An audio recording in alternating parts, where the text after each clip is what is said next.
আপনারা দেখছেন কালকে একজন প্রার্থী হয়েছে তার নির্দেশ ছাড়া বলে পুলিশ চলতে পারতো না, বুঝছেন নি? তার মানে কি তাই স্বরাষ্ট্রমন্ত্রী নি? সুতরাং বুঝছেন তো, এরা যদি পাস করে আমরা নেতা কর্মী কেউ করে বাড়িয়ে থাকতে নাই। আর সময় নাই, আমরা মাত্র 12 তারিখ। সব দ্বিধাদ্বন্দ্ব বলি আমরা মা বোনের কাছে বাড়িয়ে বাড়িয়ে যাইতে হইব। কেউ যার যার এলাকা সারা দায়িত্ব নাই, যার যার এলাকা সব থাকতে হইব, মানি ঘরে ঘরে দায়িত্ব হইব। আমরা মনে করতে হইব এটা আমরা একটা জীবন মরণ লড়াই। আপনারা দেখছেন কালকে একজন প্রার্থী হয়েছে তার নির্দেশ ছাড়া বলে পুলিশ চলতে পারতো না, বুঝছেন নি? তার মানে কি তাই স্বরাষ্ট্রমন্ত্রী নি?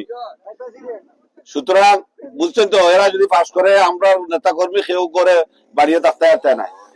সুতরাং এই জিনিস বুঝিয়া আজকে থাকি ঘরে ঘরে ঘরে ঘরে যাওয়া শুরু করতে হইব।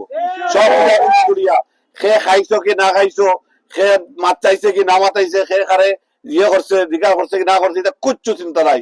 দারো শীষ ছাড়া আর কোনো বিকল্প নাই, চিন্তা নাই।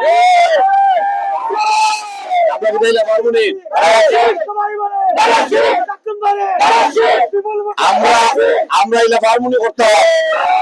আলহামদুলিল্লাহ এটা নেতৃবৃন্দ আছে টানটানোরও যদি কেন এই সেন্টার বাড়াই টানটানোর নেতাগিরির হুমকির সম্মুখীন হইব। সুতরাং সবে মিলিয়ে ঐক্যবদ্ধ ভাবে আমরা আগামী নির্বাচনে এই বৈতরণী ফাড়ি দিতে হইব। এইগুলা উন্নয়ন মানুষের চাইয়া আছে বিএনপির বাইরে, এই উন্নয়ন করতে হলে দাঁড়ার শীষে পাস করানো দরকার। সারা বাংলাদেশের দাঁড়ার শীষের জোয়ার, আর গোলাপগঞ্জ দাঁড়ার শীষ না পাস করে আমরা উন্নয়নটাকে বিজাই দিব। আমি আশাবাদী মানুষ চাইয়া আছে, মানুষ অধীর আগ্রহ অপেক্ষা করে দাঁড়ার শীষে ভোট দিবার লাগি। আমরা মানুষের অ্যাপ্রোচ করতে হইব, মানুষের ভোট আনতে হইব, সকাল 7টার সময় লাইনে গিয়া খাড়া হইয়া ভোট দিতে হইব। সুতরাং আমরা বিশ্বাস কোন ধরনের দ্বিধাদ্বন্দ্ব বাদ দিয়া আপনার রাস্তার কথা চিন্তা করিয়া, আপনার গাটার কথা চিন্তা করিয়া, আপনার ব্রিজের কথা চিন্তা করি, আপনার গ্যাসের কথা চিন্তা করি।